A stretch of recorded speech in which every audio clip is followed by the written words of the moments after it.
So I can't be the only one who looks down at the calendar and I'm like, oh my goodness, it's the end of July already, which means we're in the midst of this battle with the Los Angeles Lakers report for the most subscribers picked up this month. As you can see, the Lakers report was 780, Warriors today was 764. The Lake Show beat the Dubs in a playoff series.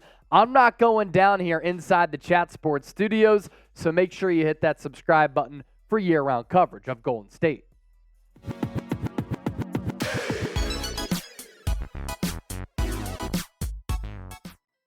Coming up on today's Golden State Warriors today, 4 ideal moves the Warriors need to make before the start of the NBA season. I'm Chase Sr. Appreciate all of you for watching, and I know all of you are watching from all across the globe. Warriors' ideal move number 1, a trade for Myles Turner. I know a lot of fans are going to be all about this. I know some fans are going to say, Chase, stop talking about Myles Turner. I think he's the perfect big for this basketball team. And this is a trade that we saw on the internet. We talked about it here on the show where the Dubs would send out Andrew Wiggins and a first-round pick and then get back Myles Turner. Some people said, why would you trade your best two-way player for Myles Turner? Haven't we talked all offseason about the Warriors having this massive need in the front court, needing to pick up an actual center? Haven't we also talked about the fact that they're pretty much set at the guard and wing positions? Myles Turner makes this team better, especially on the defensive end of the floor. Did everybody forget that Golden State was one of the worst defensive teams in the NBA last year? Also, look at his numbers from a year ago. 18 points per game, 7.5 rebounds, more than 2 blocks. He shot 37% from three-point range. You don't think that Myles Turner is going to be able to get open looks for this offense and then be able to hold it down on the trenches too? Myles Turner is a great fit for this Warriors team, and it opens up a lot of possibilities for the different lineups that you can use to your advantage for Steve Kerr, but also the versatility that he adds to this lineup as well. This is one potential starting lineup where you have Myles Turner and Draymond Green in that front court. I don't really want to see many instances in which Draymond is having to play the 5. That's a mismatch that goes against him. You still have Klay Thompson, Steph Curry, and then instead of Andrew Wiggins here, you have Jonathan Kuminga, who can do a lot of the same things that Wiggins does. And, ladies and gentlemen, he's so much cheaper than Andrew Wiggins. And then, if you want to go with this starting lineup from time to time to throw a little bit of a wrinkle in there, you can do this as well. Chris Paul, Steph Curry as your dual ball handlers. Draymond Green still stays at that 4. And if you don't want Jonathan Kuminga in that starting 5, you have Klay Thompson in there. So what do you think? You make the call. You're in the shoes of Mike Dunleavy Jr. First year as general manager. Would you trade for Myles Turner? Why for yes and for no? Warriors' ideal move number 2. Do not trade Jonathan Kuminga. We've talked about Jonathan Kuminga trade buzz here on this show, but my thoughts on this have remained consistent. It would not be wise for the Dubs to move on from a guy who's about to be 21 years old in October, and in my eyes, has limitless potential. Warriors insider on Kuminga, this was recent, we're aware that Jonathan Kuminga wants to play more. The chance will be there for him this season. We need him to be ready for a full rotation role in our front court. So that's somebody close to the situation about Kuminga's role. And if he gets some more time, can you see him upping his points per game production to about 15 points per game? Can you see him still hovering around 50% from the field and in the upper 30 percentile as far as shooting the basketball from downtown? I said this. I think that Jonathan Kuminga is going to be able to break out this year. With more minutes, he becomes more comfortable, he becomes more consistent, and this Warriors team, they become a better basketball team when Jonathan Kuminga is playing good on both ends of the floor. As for Draymond Green, talking about Chris Paul's impact here and the impact that he could have on Jonathan Kuminga. Say what you want about Draymond. I think that he needs to be a little bit of a more mature leader, but he's a really smart basketball player. So for him to say he thinks that the CP3 addition could unlock Kuminga, I take stock in that. Draymond. CP is great with young guys. DeAndre Ayton looked like a bust before Chris Paul went to Phoenix. No disrespect to Ayton. More so a nod to CP.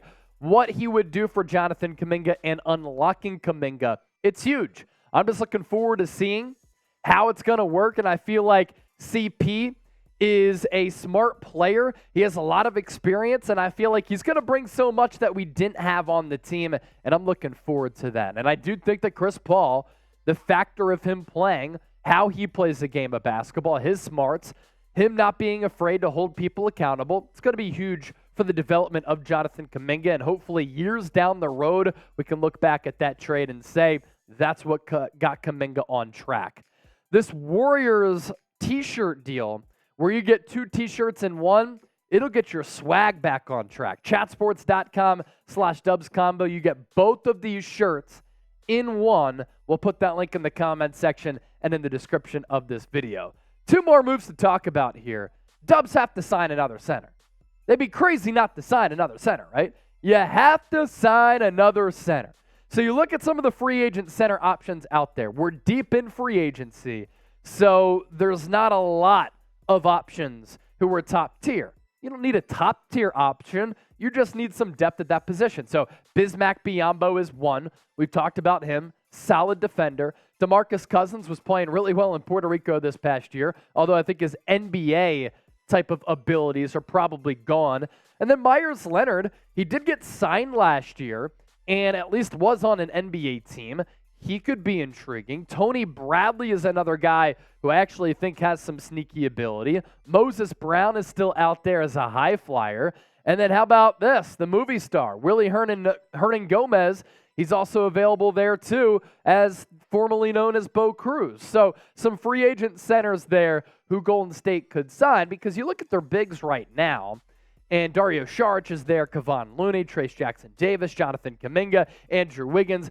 Obviously, the latter two, Kuminga and Andrew Wiggins, aren't classified as bigs, but on a team that doesn't have a lot of size, 6'10" being the tallest guy, and I think that Saric was kind of like 6'9". That's why these guys are on the screen right here. Size continues to be a problem for Golden State, and I think it's going to continue to be a problem unless they address it. And they're not going to really do much in the NBA playoffs if they don't address that center spot. So name a player that the Dubs should sign. I know a lot of you are going to throw centers out there, and I do believe that center is a position that they have to hone in on. Let's round out with this. Draymond just has to be a more mature leader. He can't lash out at Jordan Poole and punch him in the face. He can't let the emotions get the best of him. It cost the Warriors a potential championship when he kicked LeBron James in the balls. We can't have a replay of last year.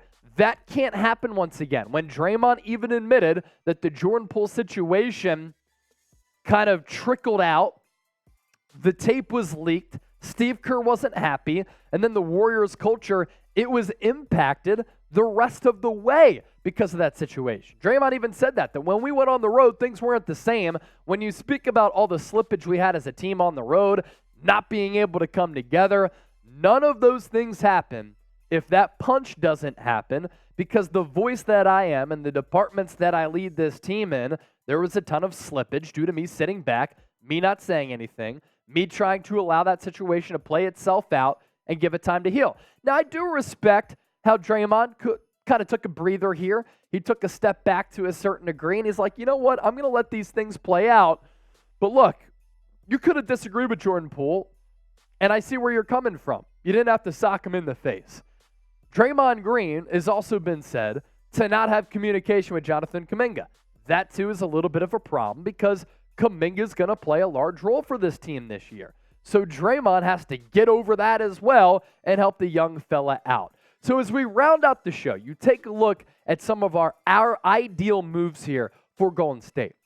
Ideal moves for the Golden State Warriors heading into 2023-2024. A trade for Myles Turner would make this team so good on both ends of the floor, especially picking up a guy who can hit the three as a 5, but also has led the NBA in blocks.